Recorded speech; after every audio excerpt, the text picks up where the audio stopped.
Yo, what's up? The got some great had a great day yesterday, right? Like Ethereum, Bitcoin is up a ton. So I wanted to cover that and then go through some more exit strategy stuff, kind of look at the charts, see how the big things are trending. I hope you can see me. I'm just trying this new StreamYard app, see if I like it here. What's that? Notification. Sweet. It looks like it's working. Let's get into some charts then. We'll look at BTC and Ethereum. Here's the weekly chart. What were we up here? We were up. Looks like we're up 5% on the week so far, but we were up further than that yesterday. It's a big move, and he broke out of that downward wedge. So good news. I covered this stuff on my newsletter this weekend. So if you're in the newsletter, or if you signed up and subscribed to the newsletter, which will be in the description of my videos, you can get that news before I do a video on it. Most of the time, I'll send that out first. And what we're looking at is this stochastic RSI cross happening here. And then also the RSI here has got a bullish divergence on the weekly chart for Bitcoin. So that looks good. And the reason I point out that RSI is if you look in the past, when RSI starts to go down here, we'll draw another line, but looking, you get to this bearish divergence here. What you get is you can get some new highs on these coins. Bitcoin's a great example here. You get new highs in price, but RSI is declining. Stochastic starts going down. Also, a bearish divergence there. It kind of gives you a tell that the prices are about to decline, right? So it's a good strategy good thing to keep an eye on to kind of pick your exit points.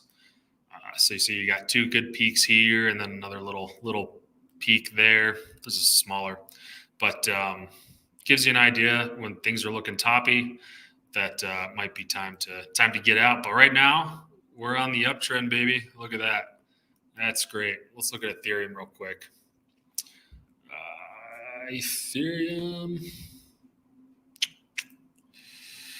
So Ethereum's also on a bullish divergence on the RSI, and it's looking strong. Not quite in the confirm zone, but got the cross of the blue and the orange, the slow and the fast. So just need to hold this price, hold this bounce. And actually, right now, Ethereum's up on the day a couple percent. Bitcoin's down, so might be altcoin season here. Let's look at altcoin season. What is altcoin season? So altcoin season, this is a chart of Bitcoin dominance. It's basically a measure of the total crypto market minus Bitcoin, right? And that gives you an idea of like how much money is going into all the altcoins versus how much is going into Bitcoin. So when you see, people have different definitions of this. I think one of the common ones is when, this percentage on the right here is below 50%, then you're in altcoin season. But I really like to just look at it when the BTCD is what this is called. Bitcoin dominance is declining quickly. That's when we're in alt season. So this is the monthly chart. Let's go to the weekly. I think we can see it a little more clearly on the RSI here. So this was back in 17 bull season, and you could see got that nice wick up there, and then at the top, and then you had Bitcoin dominance drop, and that was a sign that it was alt season. And these are weeks, right? So it happens quick. So we had 1, 2, 3, 4, 5, about 5 weeks altcoin season there. In 2021, it was a little longer, but you see a big drop there as well. And hopefully this was the top over here a couple weeks ago. You see a nice decline starting right here. Hopefully that'll catch some fire and start declining. You can see it in the stochastic RSI 2 down here. Get a crossover, you start dropping. So We'll be looking for that. We had a little peak here of the stochastic RSI and have a little double crossover there. If that continues, I think we'll be in alt season. I mean, we could be in alt season, in 2 weeks. So I think that's plausible prediction there. We'll see what happens over the next coming week or two. The one thing I want to point out about alt season though is, because we're going to get in some timing stuff later. Let's look at Bitcoin. Actually, sorry. Let's look at the market cap of others. So this market cap of others is just all the market cap of all the other coins outside of the top 10. So you go to like CoinGecko, take out the top 10 coins in market cap, and these are the rest. So this is the rest of the market. So what you notice though is that actually you don't top out. Like your altcoins don't top out at the bottom of this alt season, right? It actually tops out in the middle. So the top out was like right about here, right? That's week of January 18th.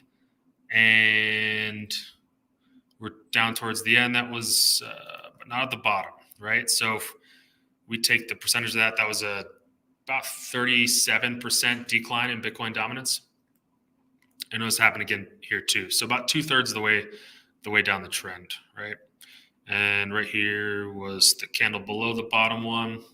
But the thing is, like, look at that price decline right after. So personally, I would rather be out like a little early up here than try to catch a falling knife over here, right? So something to keep in mind when we're planning our exits. That was another 35%. So right around that 35, 37% range, I think is a pretty good time to start, from the peak to the bottom. Now, there's only 2 data points, so there's no guarantee it's going to happen like that again. Keep our eye on some other indicators for timing, but that's something to definitely keep in mind when you start seeing this tank. When we start getting to like 25% down on Bitcoin dominance, we might want to start thinking about, hey, how's our favorite altcoin looking, or the altcoins we're in, how's it looking on the charts? Are the RSIs starting to show some bearish divergence? Should we start thinking about getting out? I think it's a good question to ask, because we don't want to get caught off guard when the shoe drops, as they say, or the fat lady sings. I don't know if that's politically correct, but said it anyway. We got anyone watching? Oh, we got 12 guys. Hey, what's up, guys? I see if I can pull up the chat. You guys commenting on the chat? Oh, there. I think I see it. Oh, you can't see the screen. Crap, I'm sorry. Let me do that. Thank you. I gotta do that all over again. My bad.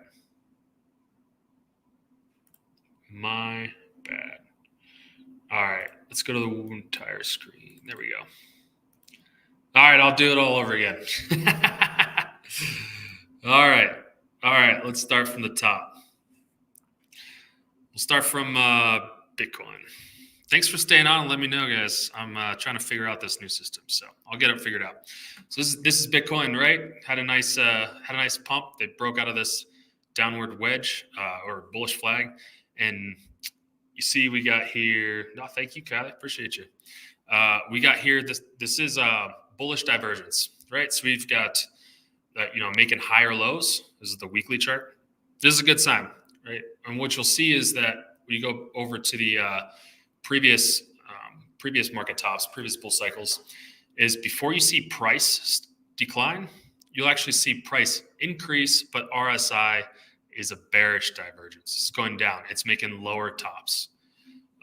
And that usually happens historically over 80 or 70% here, right? That's the little green shaded area. And if you go back, you can look at this yourself. If you keep going back in the charts, this is just the RSI. That's all that is.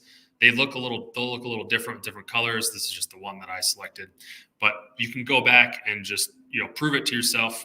And you'll see that bearish divergence with price going up before you get the big declines here. I mean, we want to do our best to miss these, 20%. But the good news is we're still in the bull market. It's just I like to plan ahead, be prepared, so that if we start to see stuff, we can at least start to think about think about exits. So that's Bitcoin looks good right now. Ethereum, let's go over to Ethereum. Ethereum looks great. Look at that RSI, stochastic RSI crossover. It's looking good. Then you also have the bullish divergence here on Ethereum. And one of the interesting things, relationships between Ethereum and Bitcoin, is if you look back at the charts, let me see if I can pull this up. I'll pull this up here. I don't know how well it's going to come across here, but when you see Bitcoin actually tops, what you see is Bitcoin actually tops first on these bull cycles. It's not as clear here. It actually doesn't. Yeah, so you can see it here. Bitcoin basically like triple topped here, maybe quadruple top closely, but Bitcoin tops out, and then where are we at? 1, 2, 3, 4 weeks later, Ethereum tops out. And then if we go to the bull cycle before that, Bitcoin tops out here the week of that week in December. 11th. There we go. We got 1, 2, 3, 4 weeks again till Ethereum tops out. Now, no guarantee it's going to be 4 weeks. I went back further and some better data, and there's some cases where it was 3 weeks. So as long as you're in that range, I think it's a good idea to kind of keep an eye out on if Bitcoin looks like it's topping, keep an eye out on Ethereum. Look at the charts and the altcoins. So that's a really interesting pattern that seems very consistent. Good to know. And this is back to the Bitcoin dominance Bitcoin dominance I was talking about. So this is Altseason. This is how I define Altseason. When we have, we'll take a look at ABT and PNG a little later. We'll look at the charts. So when you see the Bitcoin dominance drop, it's basically just a measure of Bitcoin versus the total market cap of everything else. And if you see this drop, some people say it's 50%. I just say when you see this thing top out and start to decline, that's the start of Altseason. Like, that's it. And it was much quicker in 17. Market caps were smaller. It was a little more pumpy back then. I imagine we'll see something a little slower, but you never know. And this is Altseason in 2021. Now we've seen it. I think that's the top. Hoping that's the top. We're seeing a nice red candle here. Ethereum's actually outperforming Bitcoin today, even though Bitcoin was the first one to pump into this rally. So we'll see how this plays out the next couple of weeks. I think we could see Altseason in easily 1 to 3 weeks. But we'll keep watching this chart. And then I pulled up the total market cap of the others, and this is everything excluding, like, the whole crypto market excluding the top 10. Sorry, the top 10 by market cap. So I think this gives a better idea of what our kind of my interest is like smaller cap stuff, right? That's why I pull up the other. So let's look how what's going on. Oh, there we go. Come on. So what's interesting to look at here, though, is when it's blue lines the others. So we actually top out here before, on the total altcoins here, before we bottom out on Bitcoin dominance. And I don't think you saw this, but we measure that. It looks like we top out at about 30%. Sorry, it's a little hard to do here, but it's about 39% there from the peak of Bitcoin dominance to the top out of the altcoin market. So if you wait for, if we wait for Bitcoin dominance to bottom, we're going to be too late, right? So we kind of have to catch it while it's dropping. But these are weekly candles, right? So you got, gives us time to make decisions. Then we look at it again here. We topped out right there, which over here is about 35% again. Yeah. We can measure that more closely on the daily chart and get that data out, but it's a good rough estimate. And then, we had this other peak over here. If you talk to the Elliott Wave chart guys, they're like, this second peak that you saw in crypto last cycle was a bounce. So I don't like to use it as a huge data point. The one thing that I'm wondering is like how much of discrepancy we'll see between Bitcoin dominance and altcoins this season, right? Like, because we got what a 47% move there. We got like a 50, 48, 49% move there. So I expect we'll see a big one, but might be a little more muted. But it was the same last two cycles, so I would just assume it's going to be the same. But anyway, it's fun to look for patterns in these charts. What else do we want to look at? Yeah, Crypto John Apes. There's a lot. There's a lot of got a lot of Crypto John guys. Thanks for coming over and looking at some boring charts with me. All right, what else we got? When we covered Bitcoin? Oh, I didn't. Did I? Yeah, I covered Bitcoin RSIs with you guys. Let's talk about like exit strategies real quick. So there's a couple of different ways to think about it. The first exit strategy, which I see happen all the time, is amongst my friends and other people I know that do crypto, they're like, I'm going to sell and I'm going to exit in one trade at the top. But there's a problem with that psychology. The first thing is like you got to be a freaking sniper on the charts, and like you got to be a professional trader on the charts. That's really hard to do. I'm not saying it can't be done. I know people who can do it, but I am not one of those guys. And I think you have to have like 10 years of like trading only experience to be that good. And then also psychologically, it's hard to pull the trigger, right? It's like it's like easy to get gun shy, right? You're like, oh, if I just wait a little longer, I'll get a better shot. Oh, if I wait a little longer, I'll get a better shot. Or like it might go up a little bit more. And that's what I always hear my friends say, to exit in one trade. And I've always been somebody who exits in like two at least, just because I like to take a little profits and it like feels good, right? You get that, practice taking profits. And then, once you get out with some profits, if you get a good entry and you get some good, good profits on one, then you're like, yeah, that's great. It's a great feeling. It's easier to do it again psychologically. And then, on the flip side, you're like, okay, like I took profits. It felt good. I did well. And, if I don't catch the very top, it's not the end of the world. But if you get caught up in just being perfect, it can be like psychologically tough to pull the trigger, because you go down, you're like, oh, I thought I had those like insane profits. But if you already have some profits and it goes down, you're like, my time's better spent, doing something else. And I'm taking profits anyway. So it's like that. It's almost like practice, right? It's almost like, trying to learn a new skill, right? Like you just train your brain to sell and get over that friction of like getting that first, pressing that sell button, which can be pretty tough, right? I'm sure you guys have experienced it. So I'll probably be selling in either 2 or 3 tranches. The 3-time sell I kind of like for projects that are really pumpy and do like really well.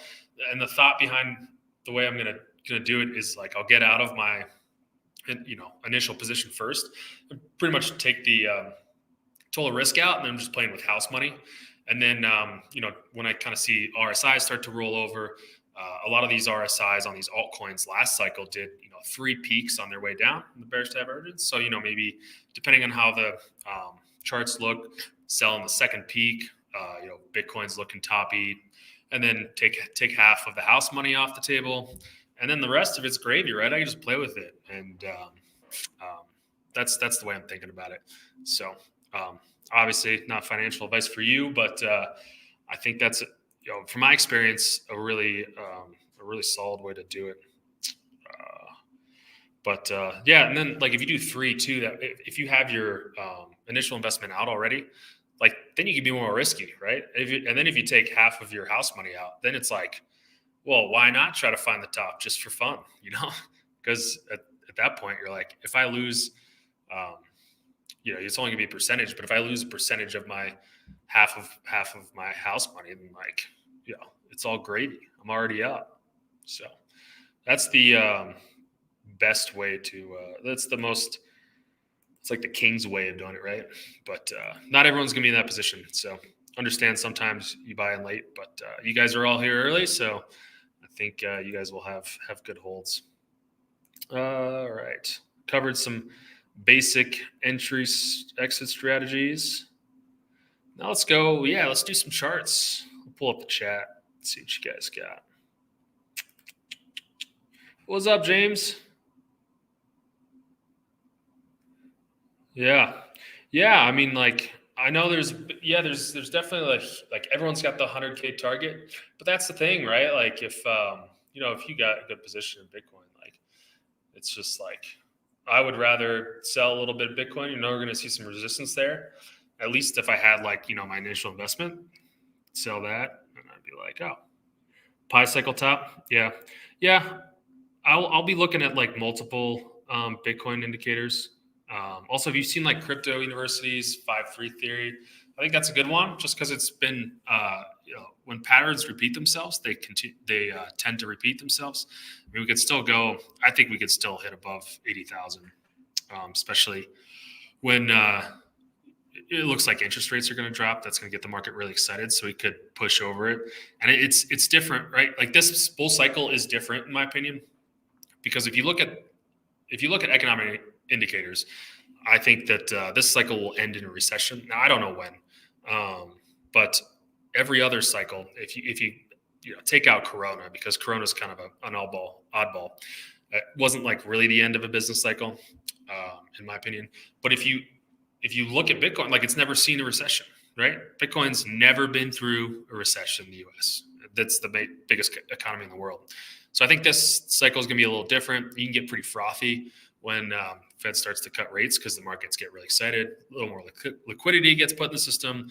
Dollar drops. That means people internationally, outside the U.S., people have more money because everyone's debt denominated in dollars. So it's just a little macro tangent, but I'm a big believer in like looking at the confluence of multiple indicators. Now, not every indicator is going to tell you it's time to sell, but if you're looking at, like, say for example, we're looking at when a recession might start. Well, if you've got 4 out of 5 of your coincident indicators showing that a recession is about to come, it's probably likely a recession is going to come, right? But if you only see like 2 out of 5, then you're like, it might be coming, but I need to see a couple more before my confidence level goes up. That's what's going to happen, pan out. So the more confirmations you have, generally, the more certain you can be about your predictions, right? So let's look at ABT. Sorry, Canty, I don't know what your question is. That be the only Altseason? The only Altseason? Yeah, I mean, like, you can't. So Big 3 asked, if Altseason happens in a few weeks, will that be the only Altseason for this bull cycle? Well, like, you can't say for sure, right? Because last time it looked like the charts looked like the Altseason was over, right? And then alt still pumped after that, and you got to bounce. In Elliott wave theory, right, you can have bounces that peak. They're not supposed to, but they can peak a little bit above the previous tops. And then the other thing you had like something different fundamentally too, was like you had all these altcoins come on that had a bunch of really good utility. Like Solana, for example, like, it solved a huge problem. It didn't really get traction because it was too new during the first peak of altcoin season last cycle. But the bounce, it did really well, right? Because everyone finally knew about it, started to gain traction, started getting use. So you'll probably see a little bit of that. But I would say, like, generally, you don't. I'm not going to count on bounces. Like, personally, I'm not going to count on a bounce to even double top, right? So I'll probably be out and then just like shorting stocks. That's probably going to be my strategy there.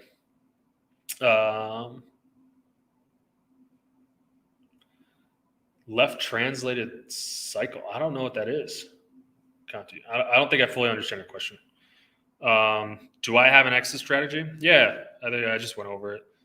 Probably get out in 3 tranches on the plays that I've got really 3 times, right? Sell my initial investment and then play with house money on the project, especially the ones I got in really early on.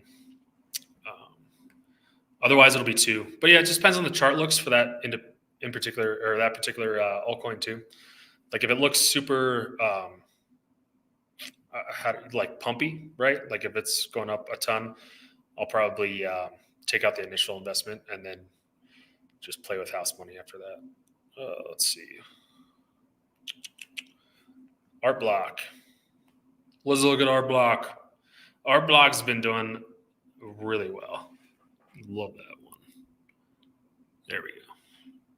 No, what? Arcblock. Why can't I spell? Why did I spell Arcblock? Come on, Kyle. There we go. Confuses me because it's ABT, but it's ARC. Yeah, anyway. It's on the weekly chart. Yeah, so obviously price. This is one of the pumpy ones, right? Price action looks really strong. On the weekly, hold on. Can I get an older chart? Yeah, we got a little more data there. Yeah, so we're seeing some potential like negative divergence here, bearish divergence. Sorry. So that's something I think it's good to keep an eye on. But what I like about Arcblock right now is it's got besides the fundamentals, it's just got an stochastic RSI cross down here, and it's looks like it's this week. It could confirm that you're in the confirmation zone, which is above the 20 here. So you're getting out of the oversold area. I think it's got room to run. Definitely got room to run. In my opinion, not financial advice, right? But based on its current price action, I think it's got room to go. And then the daily, looks like we hit a peak of, what do we got over here? 92 over here. So I'd watch to see if we, let's pull this line down. I'd watch to see if we can get over this trend line. If we can't get over the trend line, I'd start to be a little concerned in the next 2-3 weeks here. If we kind of bounce off here, might start taking some closer looks, but it's so strong. I don't really like these kind of candles here, right? These extension lines. Just shows that there might be some downward price action near term. But you also got to look at the fundamentals, right? It's got really low supply. You've got Robert Mao just killing it over there with marketing videos. So I think it's I'm still very bullish on Arcblock. And Arcblock's not going to go to zero, in my opinion. It could, but I don't think it's going to zero when ETH and Bitcoin are pumping. So another one I'm going to look at is AERO, because AERO's been kind of weak. I think it's just been getting diluted. It's the daily. Yeah, so a little bit of bearish divergence there on the daily, but also I think we got room to run here.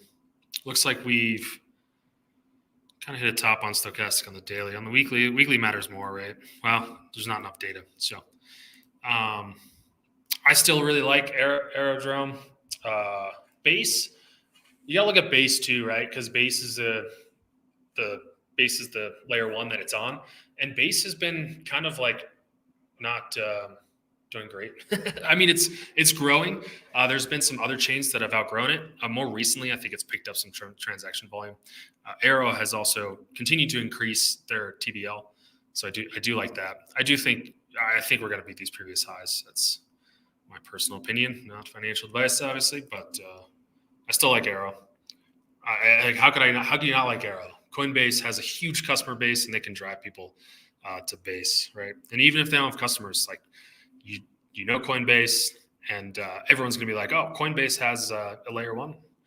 Well, who's going to win? Coinbase or these other guys? Binance can compete with them, in my opinion, but not a lot of people can. So a lot of power. Yeah, I just don't. So Velodrome could very well have a run like AERO, and actually Avalanche had a lot more transaction volumes in growth than Base did the last, I think it was week when I looked at it this weekend. So the other thing that happens that I didn't do a good job of predicting last time was the gaming sector. Gaming really jumped. It was kind of a late bloomer. But when gaming got hot, man, gaming got hot. Some of those gaming plays just went to the moon. It's tough to predict the gaming plays. That's why I don't like them as much. But there'll definitely be some that do really well. And I think the good thing about Velodrome is like, sorry, I don't know why I'm talking about Velodrome, and that's PNG. Optimism. I'm not too hot on Optimism. I didn't even look. I don't even think they're in the top 10 anymore, are they? Let's look at it. DeFi Llama. 1 second. All right.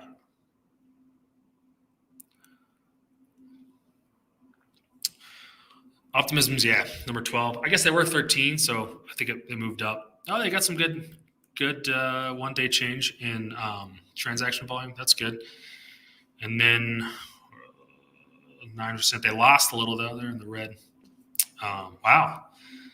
BSC was down. BSC's not looking hot. People are moving over to other platforms, so that's wild. At least that's what I assume, right? Oh, Base. Base is up 17. They had 11% gain. So, Base is looking stronger now. Definitely looking stronger. They're probably looks like they're top 3 in growth in the top 10. So, the top 12, even if you include Optimism. So, Optimism is looking stronger. I'd like to see how this develops. I mean, if you see Optimism really gaining traction, I would say at that point, Velodrome becomes more attractive. Now you gotta wonder is that directly correlated? Are people going to be like, oh, Optimism's doing great, let me buy some Velodrome? Let's look at Velodrome. I haven't looked at Velodrome in a while. I mean, the technology is fantastic, Velodrome, but I'm not a fan of the base layer. We're on the daily. Looks like you got a top in the RSI there on the daily. Looks like it's a late bloomer. I just don't like this price action. I feel like so many other projects have had great price action lately. In the past 2 days, right? 2-3 days, actually, even Arcblock. And just to see a little, it's going to come back, but I don't think it's going to have the power that a PNG or a Aerodrome or an Arcblock's going to have, obviously. It just looks kind of dead, right? I want to go to the weekly. Yeah, weekly's not going to show much, right? Because it's not a new project. So, it's kind of pointless. But I think it's fine. I think it's a fine play. I'm not excited about it, to be honest. Could it have? I don't see Velodrome having a run like AERO. I just don't. I know a lot of people are bullish about Velodrome, but you need people to use it. If you have TVL, PNG could outperform AERO, and I think that would be because of its tokenomics, right? Aerodrome's, you're getting diluted in Aerodrome, but PNG is got such low supply. It's like, why not? I'm just going to go to the moon, right? PNG looks really strong. I mean, look at that. A lot of these other charts decayed out during the correction, and PNG just held solid. It's a great looking chart, in my opinion. And that limited supply only, they got 280 or something. I'm trying to remember. So many numbers, but I really like how PNG looks. And you still got some nice bullish divergence here on the RSI. Love to see that. This is on the weekly. Yeah. Come on. Yeah. Look at that. Lots on Turbo. I really haven't looked at Turbo. Not much of a meme coin guy. Conti, if you want to clarify your one, I don't know what 1 OK means level. If you want to clarify that all, if you're still here. Forta. Let's look at Forta. So going back to the comments. Forta. I think Forta's I looked at this the other day. I think it's one of these utility plays that I don't know that it's not going to be an Arcblock, right? But I think it looks pretty steady. It's got some nice bullish divergence there. Look at that. All the way back to April last year. Wow. Looks kind of good. Although once you start to get to this oversold level, is what it is. You're not going to go too much higher. But, I mean, it is an altcoin. So you look at some of these RSIs from last Altseason. They top out at 98. So the thing I love about Forda is just the utility of it. Like, it's a real product, and so few times you get like a real product that people pay for in crypto, and people are paying for this thing. Like, it's great. It's a great, like, fundamentally a great project in my opinion. Let's see what else we got. Turbo. Let's look at Turbo.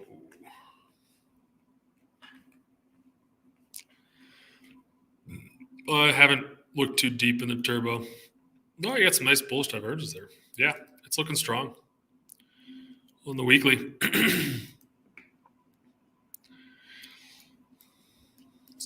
Play with a Fibby. Mint layer. I got you, John. Mint layer. Yeah, Turbo looks good from a charting perspective, but I'm just not a meme coin guy. You only got really 2 points here, but it still looks nice.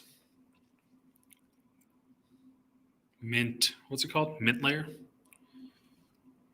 Mint layer. Is that it? Yeah, I pulled up the USDT. Yeah, that's right. Yeah, mint layer. Looks like you had a stochastic RSI cross here, which is good, but man, right now it looks like you just have bearish divergence. But there's not a ton of data to go off of. It's a pretty new project. We could look at the daily and see if it gives us any more information. Oh yeah, someone asked for GPU, open GPU. I'll do that next. Yeah, man, I don't know. I don't like the chart of this. Like, you could still got some room to run here, but you're down 75% peak to trough. Yeah, I don't know, man. If I wasn't in this, I wouldn't get into it. I'm sure it'll do well during Altseason and probably beat this higher top, but you got 70% up. You just don't know. I just don't know. It doesn't look strong, right?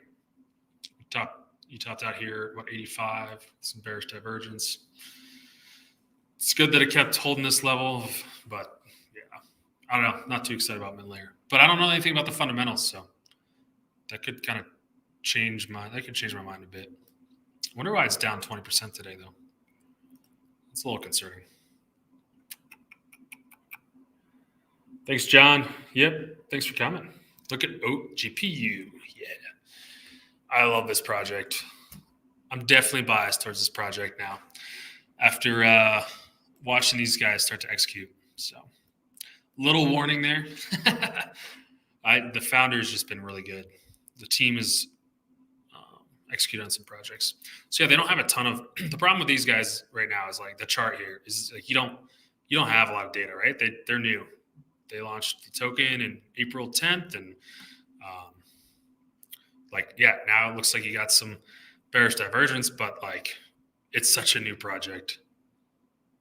I wouldn't put too much salt into that. Same thing as mint layer. Like mint layer could still moon, right? But I think we're in a good spot. We've got on the daily at least. We finally got we're in the oversold area here. I'd expect a project like this, the way they're not doing a ton of marketing. They just started doing some marketing with KOLs. So I think we're starting to see a little bit of that excitement with them, but they're trying to grow mostly organically to start before they start really hitting KOLs hard. But I think the thing is when people discover this project and what I've found, at least like just reading the chats, is when people discover the project, kind of get to know what their mission is and the execution of their team, they get pretty excited about the project and tend to hang in there. So I think that's good. I think as long as we stay above this 19 level, I'll be pretty happy. I think we could still dip down and still be fine. I expect it to be more of a late bloomer just because they're not doing they're not trying to grow through marketing.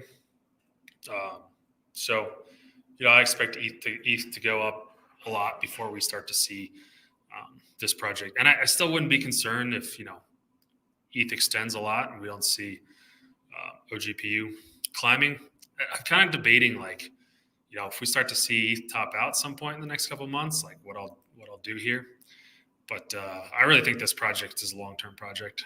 It's my personal opinion, not financial advice, obviously.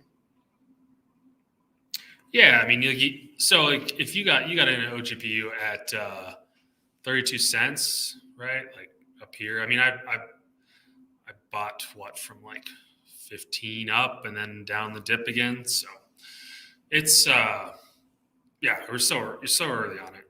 You know, as long as there's a bunch of other thing is you got to think of all the catalysts they have in front of them. You know, like I said, it's a risky play. I think it's a risky play at this point because the team isn't doxed. Throws up red flags for me, but what counteracts that for me is the execution. They did a DEX. They have the staking pools already on testnet. They threw up a chart in like 24 hours because somebody asked for a chart in the in the testnet DEX. DevNet. I said testnet. Sorry, I meant DevNet. They only have DevNet launched, but they threw it up in like 24 hours because someone asked for it. So just it just shows they've got a strong team at least. So that makes me feel more comfortable. But yeah, anyway, where I was going with that, there's Catalyst, right? Launching testnet, which they're going to do in June. Also doxing of the team, which should be like September with mainnet. They might do a KYC, which is basically like know your customer. If you're familiar with that, that's when you sign up for like any financial services or something, you have to send in your ID. That's KYC. And if they do that, basically what they would do is they'd hold whatever company did it would hold their identities anonymous, or I can't talk.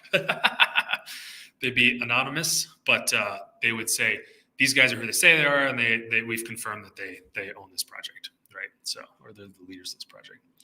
So, what's up, CD? You're all good, man. I'll put it up and you can watch it later. Got any questions? Nice. You've been staking? Yeah. I'm not a big staking guy, but it almost convinced me to. I might end up staking here eventually. Coming up with that validator app, I don't fully understand it, but I'll learn more about it soon. What else? They just did a rebranding. I think it looks a lot better than what it did. A lot better. Yeah, because it looked kind of like meme coinish, right? The last website they had. This one looks a lot better. So it looks like they started a YouTube channel. That's good. They got the Telegram. The Telegram's great. If you I haven't checked out their Medium yet. If you're curious about it, I would go check out their the project. Check out their Telegram. All the information's in there. And they're doing a competition here soon for developers. And the developers in the chat have been very complimentary. The ones that have talked, so haven't really heard any criticism of the development, which is also I think pretty good. But like I said, it's still risky, man. Trailing stop losses, I think they're good. I used to use them a lot, but when I kind of got more into like TA, I kind of like make my decisions more based off of what the charts look like and make like a hard decision on them. But a trailing stop's great. The problem is like these projects, it's kind of tough to place a trailing stop unless you're on like a Coinbase. Obviously, you're not going to do it in Uniswap, but if there's a bot for it, let me know. That'd be great. But trailing stops would be great for like the other thing about trailing stops in crypto though is it's just so volatile. I mean, you can get hit by like a 20% sell off one day at Altcoin. The next day it's up to, up to like another 30, right? Look at Uniswap over here. Like, which I would just be disappointed on. I'd rather make the decision myself, but it could be a great strategy. Like it's a great strategy if you're in, playing with house money and you're just like, there's a limit where you don't want to lose. You're like, I just want to make sure I make at least this amount. If you have like maybe a bigger position in a project, and you'd feel crappy if you lost one, or if you went below a certain percentage gain. I could see that. I think it's always good to have stop losses, though. If you're not going to be paying attention, if you're busy. I think the weekly shows it. But yeah, last cycle, Uniswap just like tanked like, where was it? Am I looking at yeah, like right here, like Uniswap tanked, like 40%, and then right back up the next week, right? I guess 2 weeks later. 2 weeks later, you were, right back to where you were. So,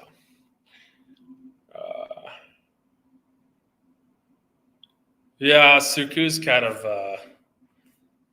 I'm still in SUKU. I think it's not. The chart does not look great. Like I don't like this bearish divergence here on the weekly. But it looks like you are starting to bottom out in the weekly. Weekly is a pretty strong stochastic indicator, so I'm gonna keep holding it. I'm pretty diversified. One of my investing strategies is I know some guys are like hold very few of a bunch of coins, but I've got my bigger positions. Like ABT for me, and Aerodrome's another one. PNG is fairly medium size, but I went a little bit on SUKU because I think it's got some pump potential, but I really don't like this candle. That's a bad candle, right? Looks weak. So it's an altcoin. We're entering alt season. I think it'll get attention, but it was more of a moon play for me. If you're in now, I think you'll be able to get out with the profits. That's what I think. It's my opinion. So not financial voice. Spectral. Yeah, let's look at it. I like AI niche. Spectral down 13%. How old is it? Well, it's pretty new. Well, it's on base, so that makes sense. Good low supply. Circling supply is like nothing though. Why? Not too much to founders. Well, I guess 40% to founders. That's quite a bit. What do they do? I like CAS. I've got some CAS. I think it's mostly the reason that I invested in CAS because I thought it was a very interesting project. On-chain agent economy. Let's launch the app. Who are their backers? General Catalyst, Franklin Templeton, Polychain. Yeah, they're fine. Circle.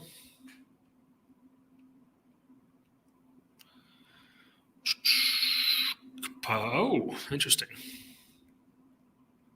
I'd want to know what their lockups are though, because they've got 40% to the team, right? Founder integration. That's some coding stuff that I don't know, but I do know. Yeah, I'm not going to log in. Let's look at the white paper. This document introduces Spectral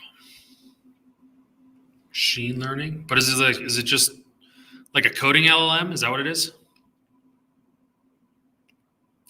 I don't know if I love LLMs.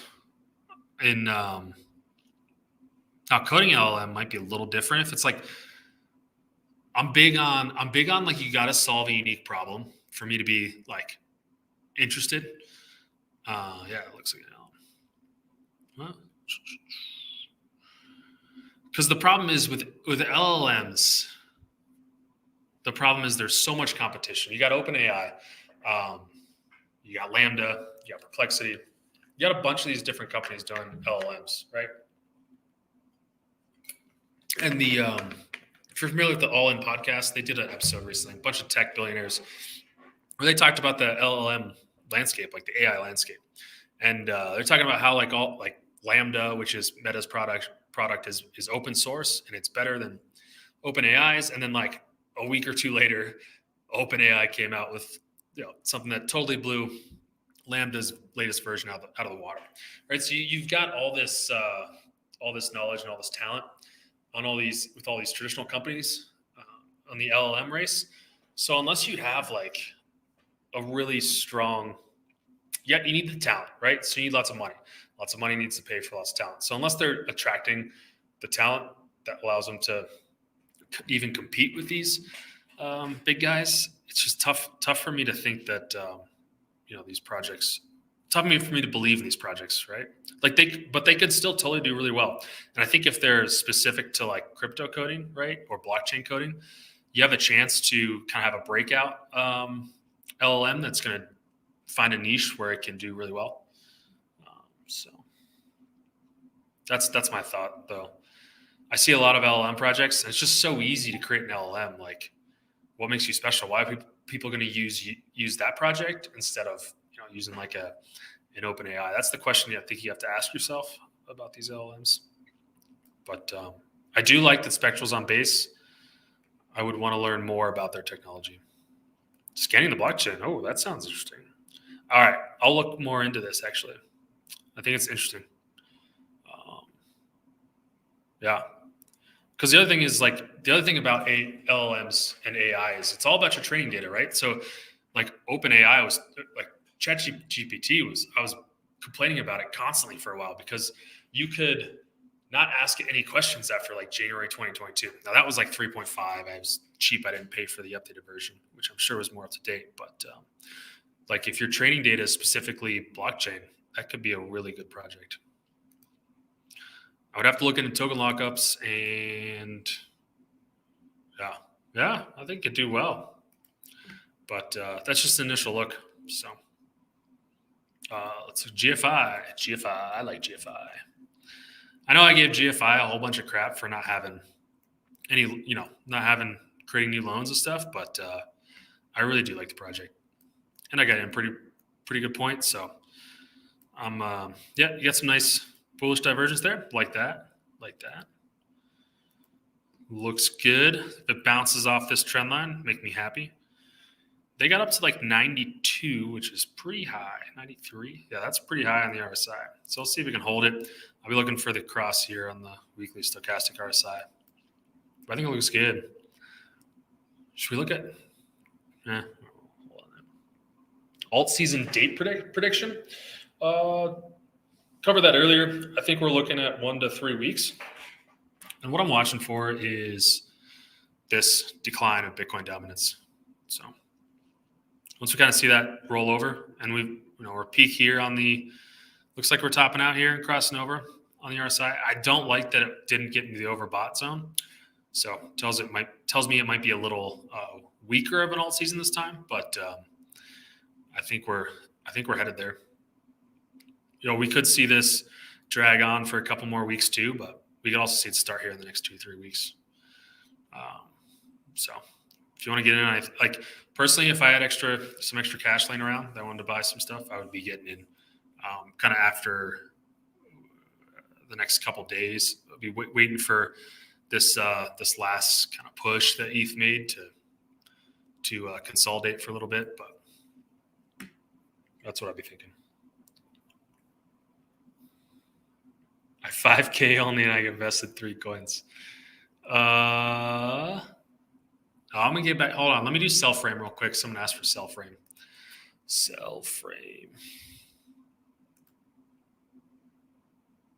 Verifying I'm human. What? Of course I'm human.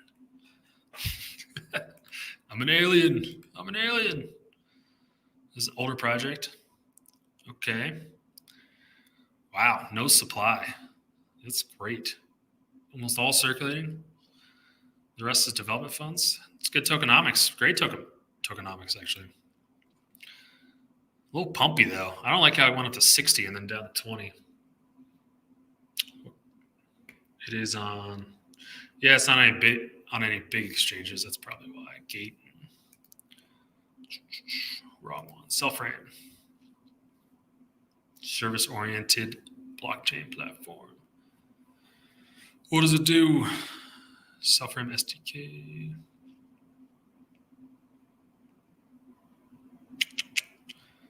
Okay, they want to be fast. So are they like a Solana? Cellframe is built with a unique implementation of dual layer sharding conditional transactions. This allows seamless interoperability as well as fast economical transactions. I wonder what quantum safety measures are. Yeah, they could have a good technology here. I just don't know enough about it off the top of my head. So is this like a Polygon? Allows atomic swaps to allow instant transactions with other chains. Let's see. I wonder why they haven't seen more traction, though. I think to understand that, you really have to dive into their community and documentation. Let's see what the roadmap is. Roadmap.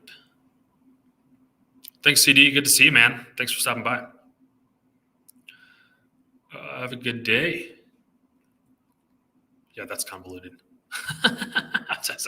That's a very detailed, like it's good you have a detailed roadmap, but I can't read it on a live stream. It's a little too much. Who are their partners? Q app.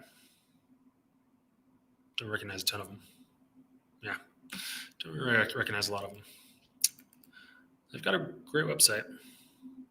That could do really well. I have to understand more about technology to see where it fits. But if it's just another layer one, it's tough to compete these days. Ooh. Who's getting Binance listing? PNG? Oh, Cellblock. Sorry, you were the one who asked for that. Yeah, Cellframe. Yeah, that's a catalyst for them. Yeah, they get listed on Coinbase. It could be a good play. I think it's risky because you got, it doesn't seem to be able to break this 60, 70 million market cap spot, but with a Binance listing, totally could. Totally could do it. Although the other thing to keep in mind is you still need to gain some traction, right? Binance has like 1,200 coins, 1,400 pairs or something. So you can always get lost. 5K, all right. 5K to invest in only 3 coins. What would I invest in? You're making it tough. Well, it depends how risky you are. If it's like 5K you're throwing away, I'd definitely throw some into OGPU just because it has so much upside. I mean, that thing could, like if this bull cycle lasts to 2025, that thing could easily, 500x. So that's a lot. Like, let's just do the math. Let's do the math. Just for fun. Let's say you throw 1,000 of that. Oh, 3 coins. So we'll split that in 3. 1,600, right? Times 500. It's like $800,000. Like, so, I mean, the chances of that happening aren't huge, but for me, this is not advice to you, not at all. I don't know your financial situation, but I love that bet. But I'd also just be throwing that 1,600 away. So, like, it's just gone. It's gone. If it hits, it'd be fantastic. If you want some safer, like some bets that I think are safer bets, in my opinion, PNG looks strong and it hasn't broken out yet. So I think he got some like decent entries yet. It kind of broke out, but yeah, I like PNG a lot. Really low supply. Chart looks great. ABT, I like ABT, but like saying I'd buy ABT right now, I don't think I would. I mean, it's probably got more room to go, but I just don't know. Aerodrome, I think, would be a good one. It got beat down so much in this correction. What do we get beat down on Aerodrome? 67%, which is pretty normal in corrections to see that in these smaller altcoins. So I think it's got plenty of room to go. I think it'd be a good one, especially at this price. Now, if the correction continues to drag on, you're just gonna get beat down more in price, but it's got a lot of upside. I'm a big believer in buying in over time.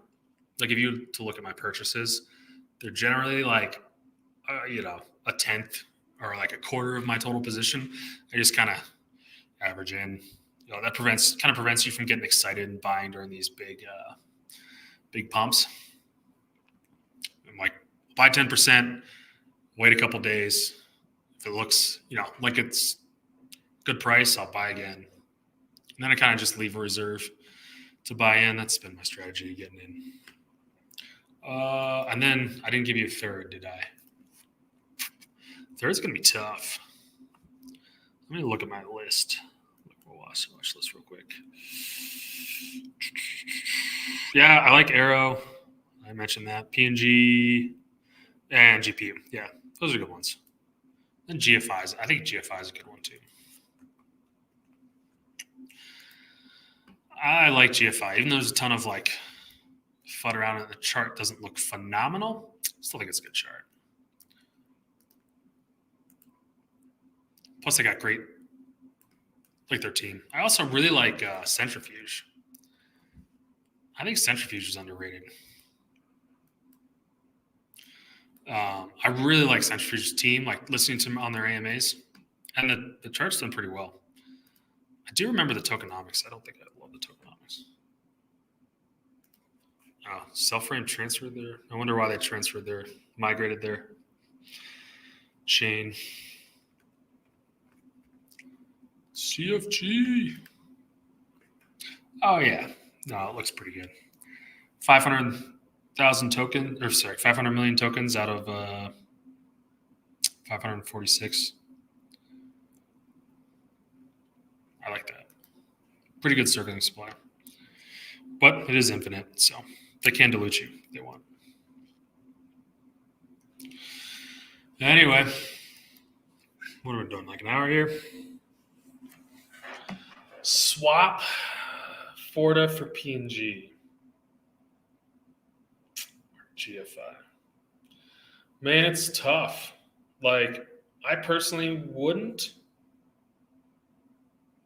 I like Forta enough, but I'm also diversified. So if you have Forta and I feel like at this point though, you're just afraid you're missing out on PNG, which I totally understand. But I don't like FOMO moves. Like whatever I FOMO on stuff, it never seems to work out because then I just get emotional. And like PNG might be a little, we're in the weekly here. Might get a little toppy. You're going to see gains in either one, I bet. Forta still looks strong. Fear and greed. I don't really look at fear and greed index too much. I mean, I think I get the same data from looking at the charts and just like listening to my friends and people looking at Twitter. You kind of know when things are frothy, right? I kind of use it as like a double check, right? On what I'm kind of feeling. That's how I use Fear and Greed Index. It's a good tool, but I don't use it as like a decision maker. Not at all. I kind of use it as a confirmation.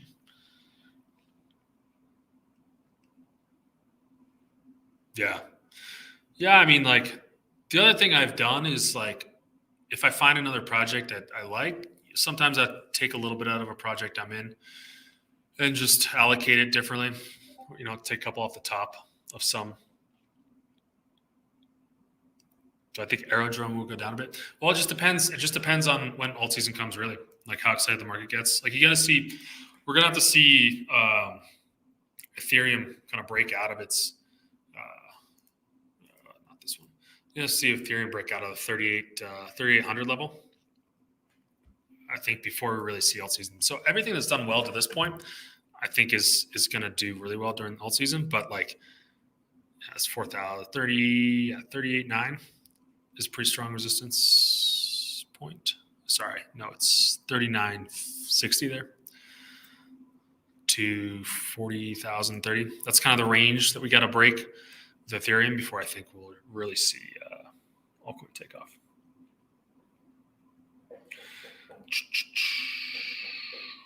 A couple good 10x plays. Yeah, go look at my videos. You got to make sure that, I would say SUKU's probably downgraded from where I had it. I expect it to be a little stronger. But other than that, I think a lot of them are good. Denso, I bought some Denso as well, but I'm not a big – I like the platform. It's a really good platform for posting like crypto content, but price action has been great. I don't know what the deal is with those guys. Like, fundamentally, they look great, but price action is just kind of lacking. LCX has been doing well. If you sold some Bitcoin, want to find places to put it, I mean, if it was me, like, not advice for you, but I would probably split it up against the plays that I've kind of like house money, right? I would just split it up amongst the plays that I think are exciting at any given time. Bella, yeah, I've got a little bit of math. I feel like I should have bought some more math, but I'm not a big wallet guy because there's so many wallets out there. But Math does a really good job with their wallet. I thought about actually downloading a Math wallet. I might still do it. Yes. Yeah. Many cryptos need to wake up. Yeah, that's what I was saying. Yeah. because we're gonna once we see ETH kind of confirm this pump here, and it continues to show strength over the next week or two, we'll start to see the altcoin market pick up. That's why, like, even though I see some bearish divergence in Arcblock, I'm not too concerned, because we haven't even seen on the RSI, right? Like, we haven't even seen Ethereum take off or break out from its previous highs here. So awesome, guys. Any other questions I missed? Yeah, I like LCX. So you mentioned LCX CD. I got some heat on not being bullish, but like, you got to understand, like, my strategy is to, like, not get too excited over stuff, because I feel like when you're excited, you just make emotional decisions. I'm trying to bring it back to logic. So I do like LCX.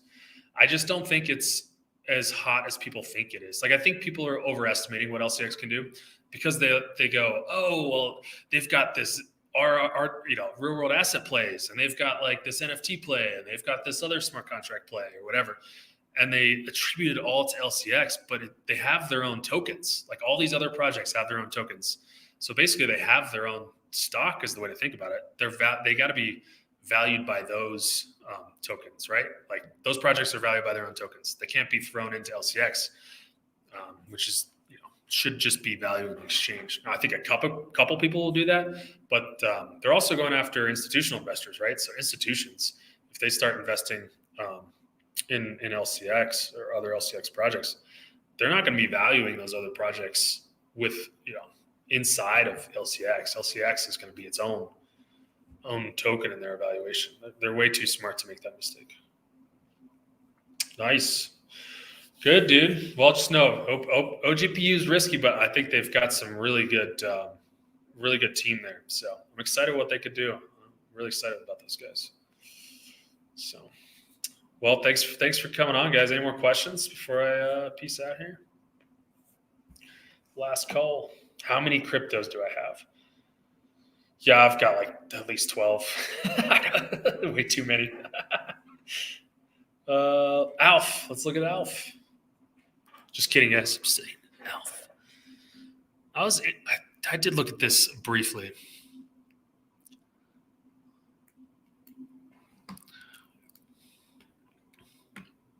Looks like we got a little bearish divergence. Ooh, I don't like that. I don't like seeing this crossover here, but it's the middle of the week, so that could change. This candle isn't closed yet. But otherwise, RSI looks okay. Bounced off that level. So as long as we stay off of that on RSI. Let's look at the daily, and we're entering Altseason, so everything will do fine. Not everything, but most things. It's a good catalyst, right? The other way I think about the market is, like, you've got like the grandfather, right? Which is the stock market. You got the father, which is like crypto, the big crypto caps, like Ethereum and Bitcoin. So watching those will kind of tell you what the rest of the market's going to do. Those are the most important to watch, and then it kind of trickles down.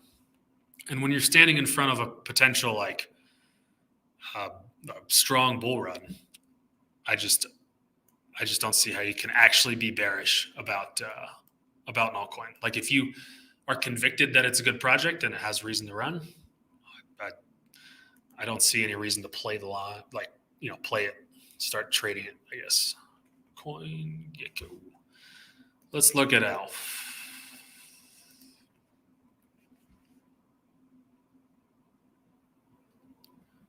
ALEPH I am. Yeah, I know.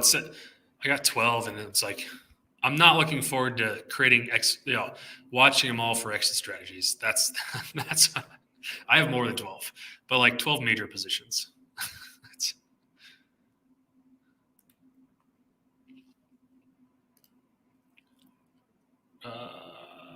You're smarter than me. Build DApps. Oh, so this is like is this kind of like an Arcblock or like a Avalanche private VM? You've got file storage. That's a good add-on. Yeah, one other piece of information I'd say is like just a little detail. Oh, there's like huge niche. Like, okay, think about last cycle.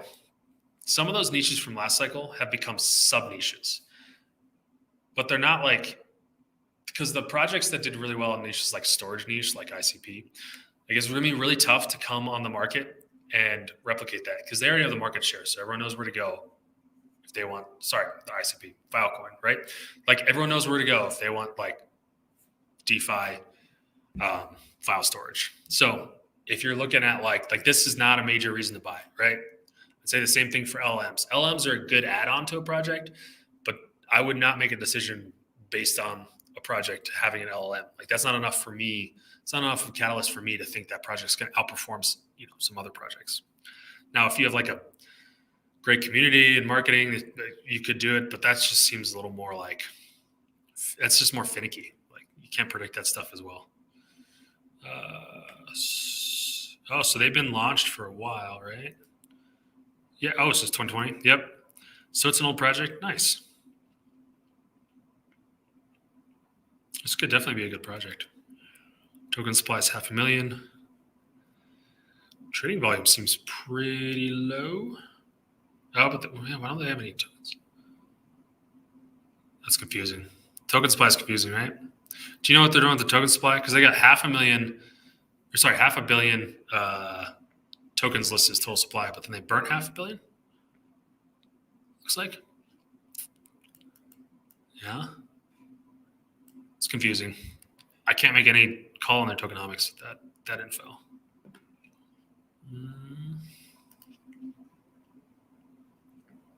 It does look indicative of burn.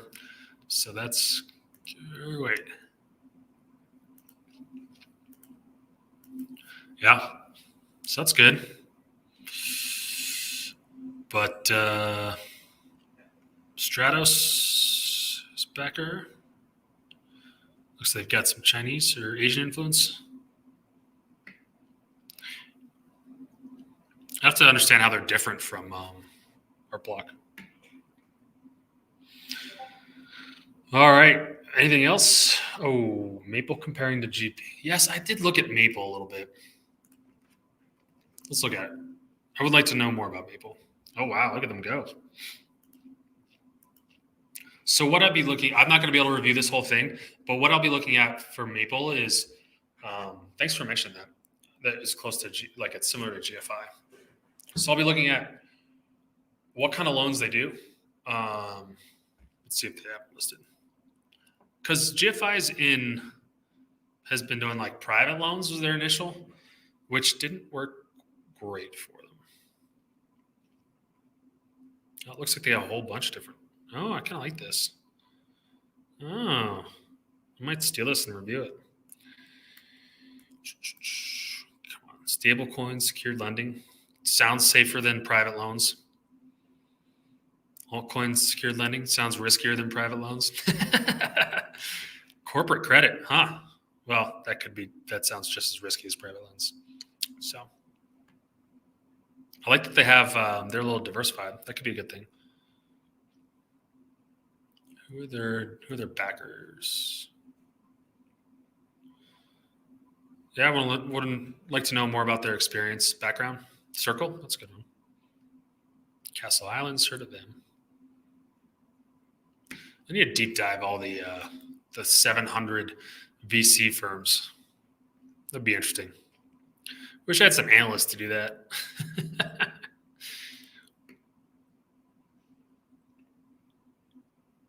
Yes. Oh, it's on base. Ah, this one looks interesting.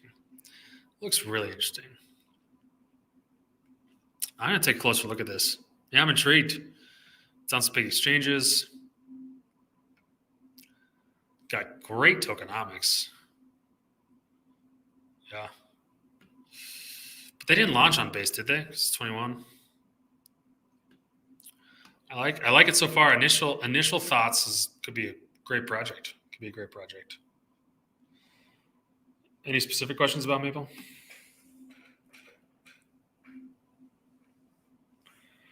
No? Any other questions, guys? Happy to answer. Got a couple more minutes. I can sit on here. Inverse finance. I'm going to make a new tab because I like this Maple project. Initial thoughts. I'm getting hungry. Can't type.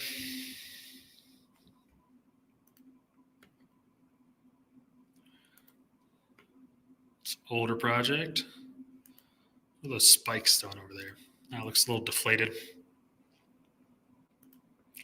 Infinite supply, 500,000 tokens is nothing. What? Wait, what? I don't think I've ever. I guess I've seen smaller, but that's rare. All these lending projects. I kind of like the lending projects. You know, it's finance. That's risky, but I think it's interesting. I really like finance. DeFi Moon, MUFI. So what do they actually loan against? What are their loans? What are they securing? Never pay interest again. Sounds good, too good to be true. But I'm not writing it off. DOLA borrowing rights. What is that? We're going to hit AI for this.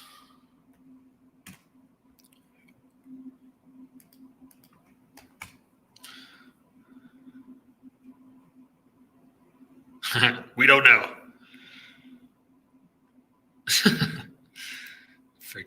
freaking LLMs. Maybe I should ask Spectral about that.